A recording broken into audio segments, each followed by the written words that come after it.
গতকাল হুমায়ুন কবির নামক যে মিসাইলটি এই রাজ্যের শাসক দল লঞ্চ করেছে অত্যন্ত কায়দা করে, তাতে 2026-এ বিজেপির এই রাজ্যের বাঙালি হিন্দুদের যে স্বপ্ন সেটা কিন্তু ডিরেল্ড, বেলাইন হতে চলেছে। এবং তার থেকেও যেটা দুঃখের কথা, এই যে টোপটি ফেলা হয়েছে না, এই রাজ্যের প্রধান বিরোধী দল বিজেপি সেই টোপটি কিন্তু খেয়ে গেছে এবং তাতে চরম সর্বনাশ হতে চলেছে। হুমায়ুন কবির নিয়ে যারা উচ্ছ্বসিত তারা খুব ভালো করে কান খুলে শুনে রাখুন।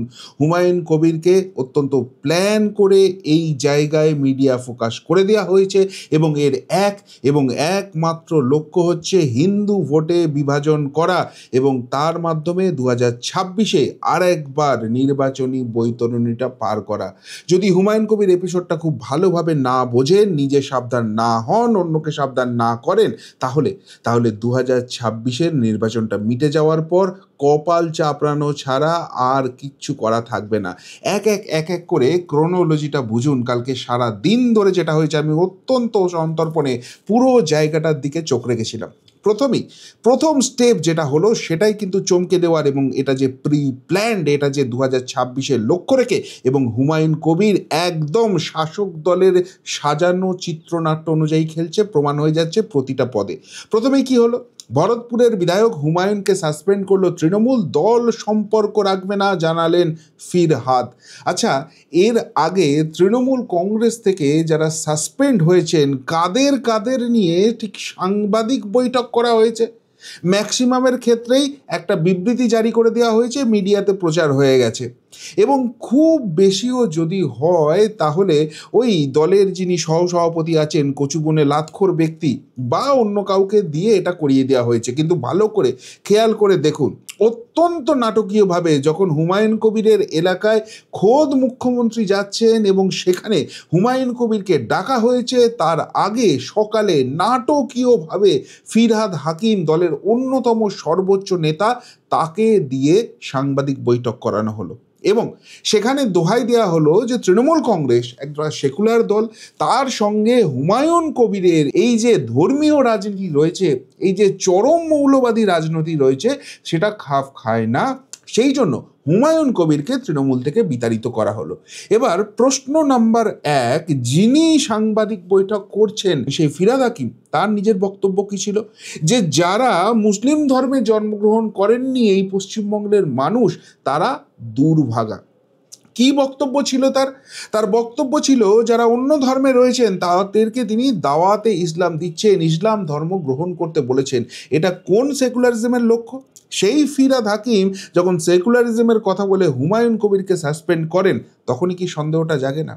2 নম্বর প্রশ্ন হচ্ছে যে আমরা দেখি সাধারণত তৃণমূলের সর্বোচ্চ নেতৃত্ব যারা রয়েছেন তারাই এই ধরনের কাজকর্ম করে থাকেন, এই সাসপেন্ড করা, কাউকে শোকজ করা, এইসব বিবৃতি, সাংবাদিক বৈঠক তারা করে থাকেন।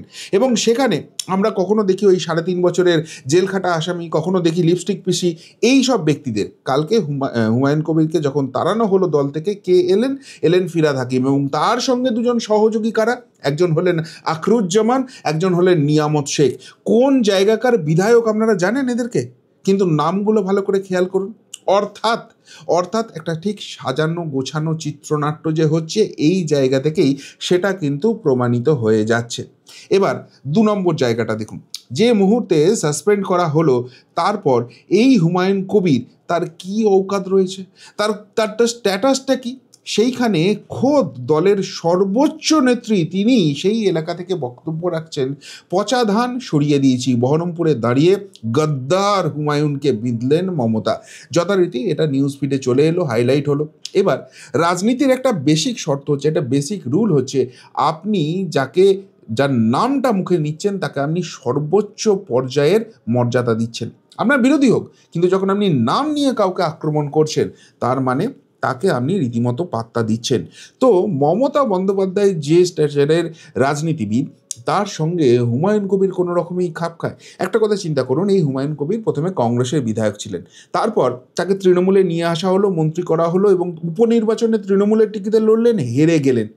এই হুমায়ুন কবির যদি এত চোটের নেতা হতো, তারপর তিনি বিজেপি যোগদান করলেন এবং বিজেপির টিকিটে লড়ে তিনি গোহারা হারলেন এবং তারপর তিনি তৃণমূলের টিকিটে এসে বিধায়ক হলেন। তো তো এই যার অবস্থা, যেখানে একটা দলীয় ব্যাকআপ না পেলে, একটা ভালো রকমের সংগঠনের সাহায্য না পেলে যে জিততে পারে না, তার নাম খোদ মুখ্যমন্ত্রীর মুখে আসছে এবং সেটা মিডিয়াতে হাইলাইট আসছে। অর্থাৎ হুমায়ুন কবির ফ্যাক্টরটাকে খাওয়াতে হবে। কেন সেটা একটু পরে ব্যাখ্যা আসছে, আমি এক এক করে কালকে ক্রোনোলজিগুলো আপনাদের বোঝাচ্ছি।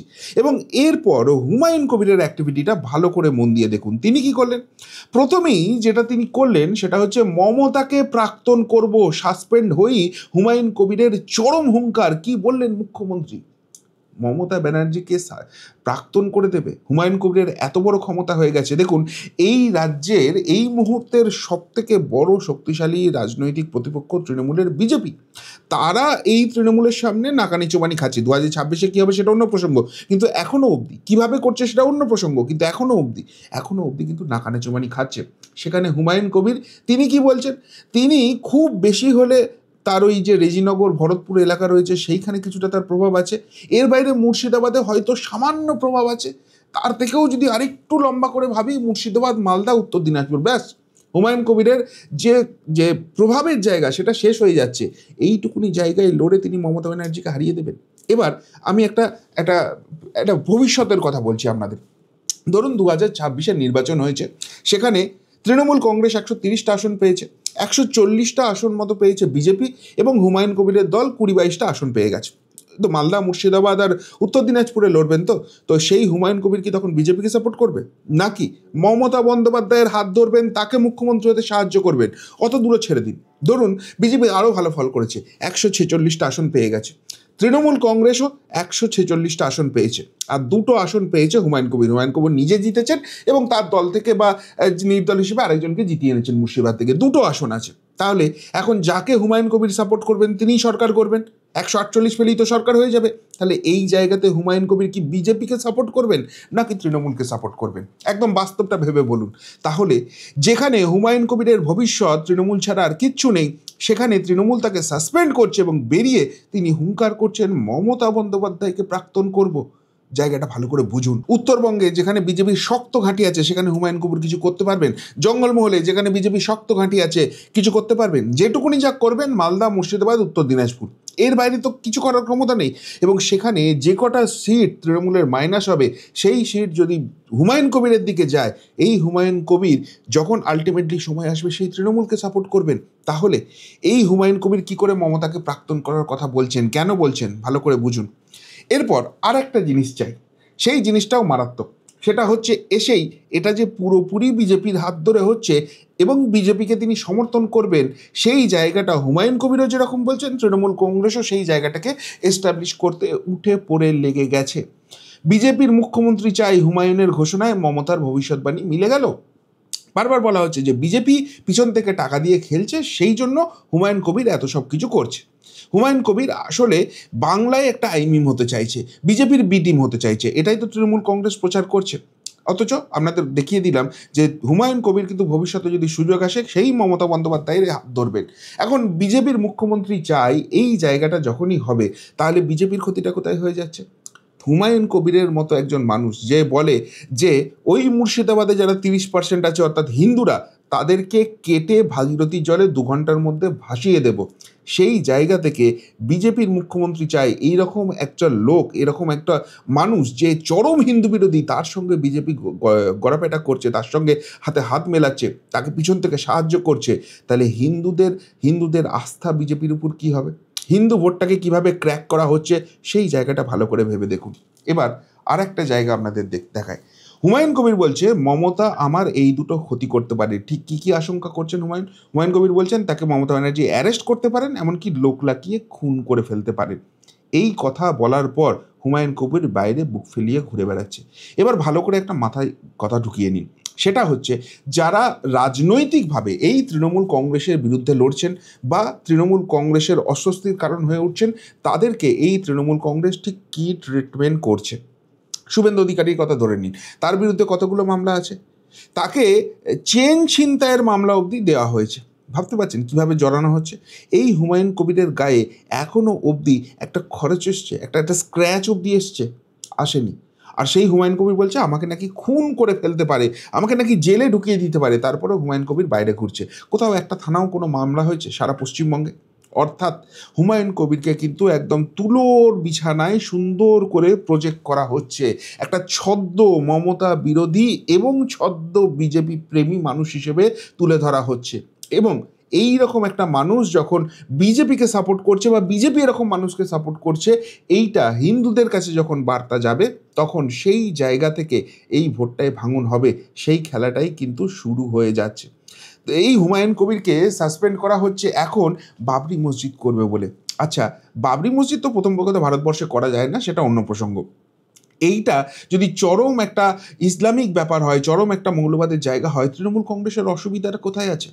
ভালো করে ভেবে দেখুন, এই তৃণমূল কংগ্রেস তার সরকারি টাকায় জগন্নাথ কালচারাল সেন্টার, যেটাকে জগন্নাথ ধাম বলে চালাচ্ছে, সেই জিনিসটা তৈরি করছে। এই তৃণমূল কংগ্রেস তারা ওই দুর্গাঙ্গন তৈরি করছে, এই তৃণমূল কংগ্রেস কাল ভৈরবের মন্দির তৈরি করছে। তাহলে সেখানে তাদের দলের একজন বিধায়ক যদি মসজিদ তৈরি করবে বলে, তাহলে সেই জায়গাটায় অসুবিধা কি আছে?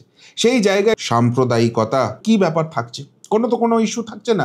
এবং এই মুসলিম সমাজ কিন্তু ডিমান্ড করছে যে দীঘায় যখন তোমরা জগন্নাথের মন্দির তৈরি করছো, তাহলে আমাদের জন্য মসজিদ তৈরি করে দাও।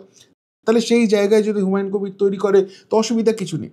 ২ নম্বর কথা, এই হুমায়ুন কবিরকে যদি সাম্প্রদায়িকতা ছড়ানোর জন্য কিছু স্টেপ নেওয়া হয়, তাহলে যখন বলেছিল ওই ৩০% মুর্শিদাবাদের হিন্দুকে কেটে ভাগীরথীতে ভাসিয়ে দেবো, তখন চুপ করে কেন বসেছিল? যখন বলেছিল বিধানসভার মধ্যে বিরোধী দলনেতা শুভেন্দু অধিকারীকে ঠুঁচে দেবো, তখন চুপ করে বসেছিল কেন? যখন সিদ্দিকুল্লাহ চৌধুরী বলেছিল স্টেজে দাঁড়িয়ে যে এই প্রোগ্রাম যে হচ্ছে, মমতা ব্যানার্জি খুশি, ফোন করে বলেছে, এবং তার থেকেও বড় কথা, আগে জেলাগুলোকে টাইট দিয়ে আসি এবং তারপর কলকাতাকে টাইট দেবো, তখন তৃণমূল কংগ্রেস চুপ করে বসেছিল কেন? যখন মালদা মুর্শিদাবাদে হার হিম করা সন্ত্রাস চলছিল, হিন্দুদের উপর বেছে বেছে আক্রমণ চলছিল, কাদেরকে শাস্তির আওতায় নিয়ে এসছে, কজনকে শাস্তি দিতে পেরেছে? বুঝুন, ক্রোনোলজিগুলো ভালো করে বুঝুন। এই সাম্প্রদায়িকতার সঙ্গে কোনো রকম কোনো সম্পর্ক নেই। এটা একটা ইস্যু যেটা খাওয়ানো হচ্ছে। কেন খাওয়ানো হচ্ছে ভালো করে বুঝুন। যদি এই নির্বাচনটা শুধুমাত্র মুসলিম ভোটে, দুধের গায়ে যেটাদের ভালোবেসে বলেন মাননীয়া, তাদের ভোটে জিততে পারতো, তাহলে এই জগন্নাথ কালচারাল সেন্টার, কালভৈরবের মন্দির, দুর্গাঙ্গন এগুলো তৈরি করতে হতো না। হিন্দু ভোটটা দরকার আছে। সেই জায়গায় হুমায়ুন কবির যদি বাবরি মসজিদটা করেন, তাহলে সেটা তৃণমূলের গায়ে ছাপ পড়বে, ওই হিন্দু ভোটটা আসবে না। ফলে তৃণমূলের ব্যানারে এটা করার জায়গা নেই। আর সেই জন্যই হুমায়ুন কবিরকে আলাদা করে দেওয়া হলো, যে তুমি করো, পিছন থেকে ব্যাকআপটা তুমি পাবে। কেননা এই যে এতগুলো হিন্দুদের মন্দির ফন্দির করে দিচ্ছি, এতে এই যে সংখ্যালঘু ভোটটা আছে এরা ক্ষিপ্ত হচ্ছে, সুতরাং তুমি আলাদা করে করো। আবার তুমি যদি তৃণমূলের আন্ডারে থেকে এই কাজটা করো, তাহলে যে ওই হিন্দুদের ভোটটা পাওয়ার চেষ্টা করছি, সেই জায়গাটা ধাক্কা খাবে। সেই জায়গা থেকেই পুরো স্ক্রিপ্টটা লেখা হচ্ছে। কেন এই কথাটা বলছি? ভালো করে মাননীয় বিরোধী দলনেতা শুভেন্দু অধিকারীর কথাটা ভালো করে দেখুন। বলছেন তৃণমূল উস্কানি দিচ্ছে না তো? হুমায়ুন বাবরি নিয়ে মুখ খুলতেই বললেন শুভেন্দু। আজকে যদি শুভেন্দু অধিকারীদের কথা ছেড়ে দিন, বিজেপির কোনো নেতার কথা ছেড়ে দিন, আমরা একটা সামান্য ইউটিউবার, আমরা এই শাসকের ভুল ত্রুটি নিয়ে কথা বলি বলে আমাদেরকে কিভাবে কি করা হয়, কিভাবে পুলিশ দিয়ে হেনস্থা করা হয়, কিভাবে কেসের পর কেস করা হয়। আর সেখানে হুমায়ুন কবিরকে কিন্তু এখনো আনটাচড রাখা হচ্ছে। ইনফ্যাক্ট হুমায়ুন কবির যে এই বাবরি মসজিদ নিয়ে করবে শিলান্যাস, সেটা নিয়ে হাইকোর্টে মামলা হয়েছিল। সেই মামলায় কিছুক্ষণ শুনানির পরই বলা হলো যে না না না, ঠিক আছে, অ্যালাউড করতে পারবে। সত্যি সত্যি যদি আটকানো হতো, তাহলে এত সহজে ছেড়ে দিত? একটা নাম কাওয়াজতে, একটা ছদ্ম যুদ্ধ দেখানোর জন্য এই মামলাটা করা হলো। দেখো, আমরা তো আটকাবার চেষ্টা করেছি। এত কিছু হয়ে যাওয়ার পর, হাইকোর্টের পারমিশন থাকার পরও বিজেপির একটা পথসভা করতে, একটা স্ট্রিট কর্নার মিটিং করতে কিভাবে পুলিশ আটকায়? কোনো রকম কোনো কিছু দেখছেন? এবার শেষ প্রমাণটা আপনাদের সামনে আনছি। যে মুহূর্তে এই হুমায়ুন কবিরকে দল থেকে সাসপেন্ড করা হলো এবং সেটার সঙ্গে সাম্প্রদায়িকতা শব্দটা জড়িয়ে দেওয়া হলো, এখন সেই জায়গাতে বামফ্রন্ট, তারা তো নাকি সেকুলার টিম, তারা এই ধরনের কোনো কিছু সাপোর্ট করে না। কিন্তু সাথে সাথে হুমায়ুন কবির দাবি করলেন খোদ বামফ্রন্টের যিনি রাজ্য সম্পাদক আছেন, তিনি যোগাযোগ করেছেন এবং তিনি বলেছেন যে আসন সমঝোতার ব্যাপারে কথা বলবো তোমার সঙ্গে, আমরা থাকতে চাই, তুমি যদি সেকুলারিজম ব্যাপারটাকে মেনটেন করো। এখন যে মানুষটা বলে আমি হিন্দুদের কেটে ভাগীরথীর জলে ভাসিয়ে দেব, সেই মানুষটা আর যাই হোক সেকুলার তো হতে পারে না। তাকে হাত ধরছে কারা? বামফ্রন্ট, সেকুলারিজমের যারা মসিহা। তো এই জায়গাতে তো একটা ছবি স্পষ্ট হয়ে যাচ্ছে, এই তৃণমূল কংগ্রেসের সঙ্গে এই বামফ্রন্ট, এই কংগ্রেস, এরা তো ইন্ডি জোটেই আছে, এরা তো একসঙ্গেই জোট শরিক হচ্ছে। সুতরাং সরাসরি সামনে থেকে তৃণমূল কংগ্রেস যদি সাপোর্ট করে, সেই জায়গাটা তো বুমেরাং হয়ে যাবে, খেলাটা ধরা পড়ে যাবে। সেই জন্য কি বামেদের নিয়ে এসে এই সাজানো চিত্রনাট্য করতে হচ্ছে? আর এই জায়গাটাই সব থেকে বড় প্রশ্নচিহ্ন তুলে দিচ্ছে। তার মানে হুমায়ুন কবির এপিসোড যেটা হচ্ছে সেটা পুরোটাই একটা নির্দিষ্ট চিত্রনাট্য মেনে হচ্ছে, এবং এর একমাত্র লক্ষ্য হচ্ছে মুসলিম ভোটটাকে কনসলিডেট করা তৃণমূলের বাক্সে, এবং সেখান থেকে যদি বেরোয় সেটা এই ছদ্ম তৃণমূলই এখন আপাতত তৃণমূলের সঙ্গে দূরত্ব দেখানো হচ্ছে সেই হুমায়ুন কবিরদের সঙ্গে যায়, এবং তারপর সেই জায়গা থেকে সেই ভোটটা যখন দরকার পড়বে, সেই আসনগুলো যখন দরকার পড়বে, তৃণমূলের সহায়তায় আসবে। এবং মাঝখান থেকে এই এপিসোডটাকে দেখিয়ে বিজেপির যে হিন্দু ভোটটা আছে সেইটাকে ভাঙার চেষ্টা করা হবে। ভয়ঙ্কর প্ল্যান, ভয়ঙ্কর খেলার চেষ্টা হচ্ছে। সুতরাং এখানে যদি সাবধান না হয়ে এখন থেকেই এই হুমায়ুন কবির নিয়ে উচ্ছ্বসিত হয়ে নাচতে শুরু করে, আলটিমেটলি যাদের যাত্রাভঙ্গ হবে, যাদের চরম ক্ষতি হবে, সেটা হচ্ছে এই রাজ্যের প্রধান বিরোধী দল বিজেপি। সুতরাং হুমায়ুন কবির নিয়ে উচ্ছ্বসিত হওয়ার কিছু নেই, বরং ওটা ওদের ঘরের মামলা, ওদের মতো ছেড়ে দেওয়া। যে স্ট্র্যাটেজিতে হিন্দু হিন্দু ভাই ভাই এক রহেঙ্গে তো সেফ রহেঙ্গে, বাটেঙ্গে তো কাটেঙ্গের যে নারা লাগিয়ে কাজ চলছে, সেটাকেই এগিয়ে নিয়ে যেতে হবে।